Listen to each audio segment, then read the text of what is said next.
Les jambes commencent à être lourdes. Là c'est le mental et la musique qui me fait tenir. Je viens de me choper une méga crampe. Je suis tombé, vraiment je pouvais plus rien faire. Allez.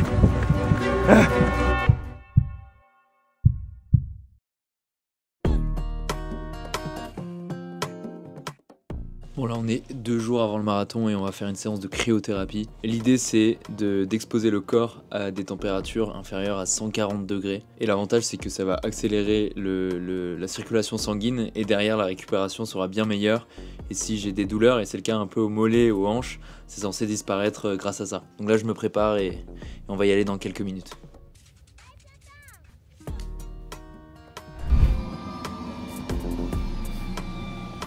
Ah et là ça descend la température. Exactement. Ok. On est à moins 160. Moins 8000. Et là je commence à sentir le froid là. 1 minute 20. Ok, c'est pas mal. Là je sors de la cryothérapie et je suis en train de planer. En fait c'était carrément supportable à part peut-être les 10 dernières secondes et c'était pas du tout douloureux alors que je pensais que ça le serait. Et clairement la cryothérapie c'est pas ce qui va faire si oui ou non je vais réussir mon marathon. Mais ça reste une petite action qui a un impact positif et au final ce qui fait que oui ou non je vais réussir ma course dans les temps, c'est juste une accumulation de choses positives. Donc si je peux optimiser d'une manière ou d'une autre mes chances de réussite, ben je vais le faire. Et les effets je commence déjà à les voir. J'avais pas mal de courbatures et là ça va bien mieux. Donc à voir demain ce que ça va donner. Mais franchement je suis content de l'avoir fait. Là le marathon c'est dans 2 jours et je suis plus prêt que jamais. J'ai aucun regret, j'ai travaillé, j'ai fait ma prépa correctement. J'ai arrangé ma vie et mon quotidien pour que je puisse performer le jour J. Donc maintenant il nous reste une dernière étape, c'est de délivrer le jour de la course. Today is a big day. Je pense que c'est une belle journée pour souffrir. Bon là il est 7h30 et je vais aller sur les champs, je vais rejoindre mes potes qui sont là-bas. Et on va tranquillement se mettre dans le sas et attendre le départ. Et ce matin je repensais à une citation d'un mec, un américain que j'écoute pas mal, qui disait que si tu veux être respecté, il faut donner des raisons aux autres de te respecter. Et je pense que c'est justement dans ce genre d'événement que tu as l'occasion de venir et de prouver aux autres et aussi à soi-même ce dont tu es capable. Bon sur ce, je vous emmène avec moi.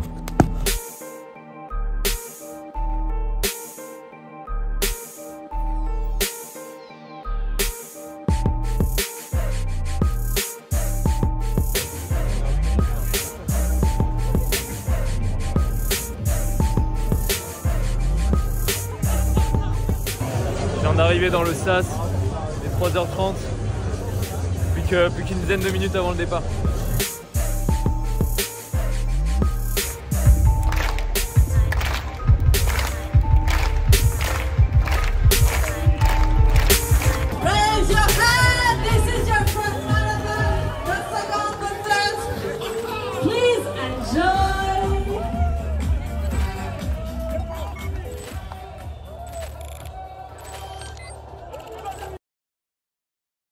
On est la veille du marathon et j'ai enfin ma stratégie. Ok, voici le plan. Sur les premiers kilomètres, il faut que tu fasses gaffe à ton allure. Aller trop vite au départ, c'est s'assurer de mal finir.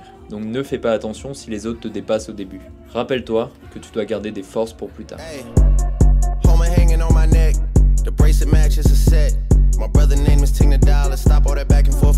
Quand tu vas arriver vers Concorde et le Palais Garnier, pense à prendre tes premiers gels. Voilà, comme ça, c'est bon hein.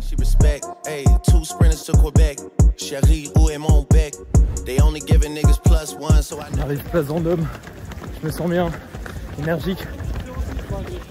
Je vais essayer de pas me cramer, de garder l'allure.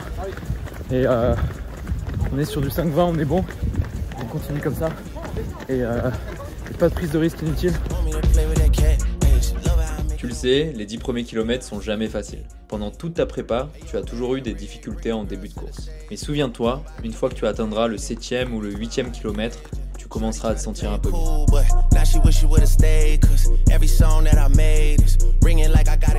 On arrive à Vincennes, et il y a une petite pente, donc là c'est le moment de ralentir l'allure.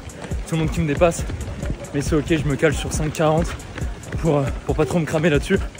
Et je reprendrai une fois dans le parc.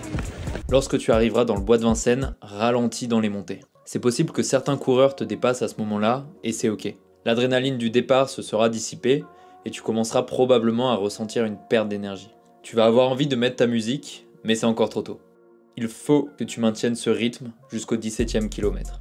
10 km, j'ai la gorge qui me brûle à cause des gels. Je sais pas pourquoi, mais il faut que je continue d'en manger, sinon je vais être à bout de force au bout de 20 km. Je me sens bien, j'ai encore beaucoup d'énergie et je pourrais faire ça encore 4 fois, facile. Quand tu arrives enfin au 17e kilomètre, c'est le moment. Tu vas devoir changer d'allure pour te caler à 4,45. Et pour te donner de la force et t'aider à faire ça, tu vas sortir tes AirPods et mettre ton écouteur droit. De toute façon, t'as plus qu'un écouteur puisque t'as perdu l'autre. Gros con va.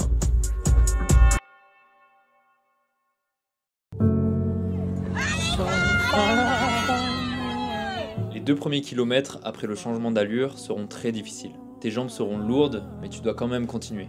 Essaie de rentrer dans un état de flow le plus rapidement possible. La musique t'aidera pour ça. Le changement d'allure était plus dur que prévu. J'ai mis 2-3 km avant de me caler dessus. Les jambes commencent à être lourdes.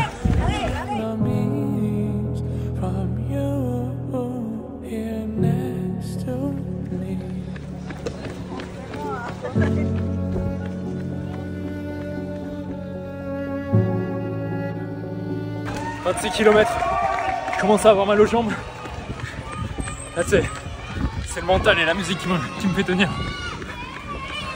Je commence à puiser dans mes réserves.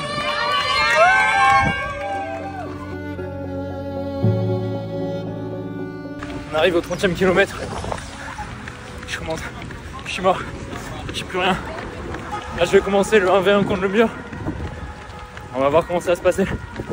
J'espère que ça se passe bien du côté de Théo et Jordan. Allez. Arrivé au 30e kilomètre, c'est là que le marathon commence. Tu entres en territoire inconnu. Tu n'as jamais couru aussi loin et tu ne sais pas comment ton corps va réagir. C'est le moment où tu vas devoir te rappeler pourquoi tu fais ça. Pourquoi ce défi est si important pour toi. Pense à toute la honte que tu ressentirais si tu échoues. Même si ta prépa n'a duré que 3 mois, en réalité tu t'entraînes depuis tes 11 ans. Ça fait maintenant une décennie que tu mets ton corps à rude épreuve à travers le sport. Et tu le sais, ça t'a permis de développer un mental qui va te faire continuer. Au moment où la douleur atteindra son paroxysme, rappelle-toi que tout a une fin. La souffrance ressentie pendant la course finira par s'estomper, mais tes souvenirs de cette journée resteront à jamais. Le 39e, j'ai une crampe dans toute la jambe droite. Je peux plus tenir le rythme. Là vraiment, j'essaie juste de survivre les derniers kilomètres. Là j'ai mal partout. Là, c'est plus que de la souffrance là. Ah putain. Merci les gars. Là tu faisais pour 3 descentes. Ouais, pour 3 descentes en virage. C'est parfait. 1, 2, 3, vas-y on part.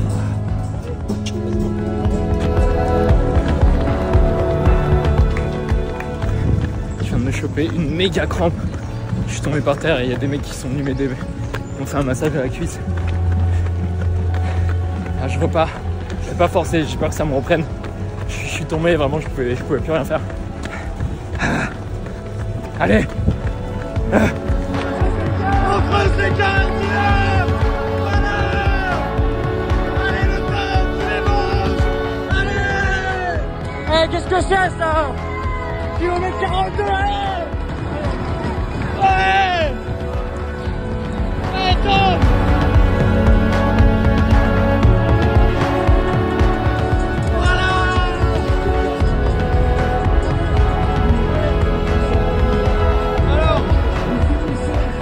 Et quand tu franchiras enfin la ligne d'arrivée, tu pourras rejoindre tes potes et célébrer.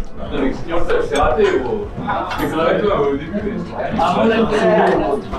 fait 2 fois. Le mec il arrive en mode ouais j'ai fini, je l'ai refait. Je voulais reconnaître un peu le parcours. Putain, bravo. MVP. Incroyable. On est samedi soir, la veille de la course, et si tu arrives à suivre ce plan à la lettre, tu auras réussi ton marathon. C'était une sacrée aventure et je pense que tu peux être fier de toi. Le Tom de 11 ans, en tout cas, serait fier de toi.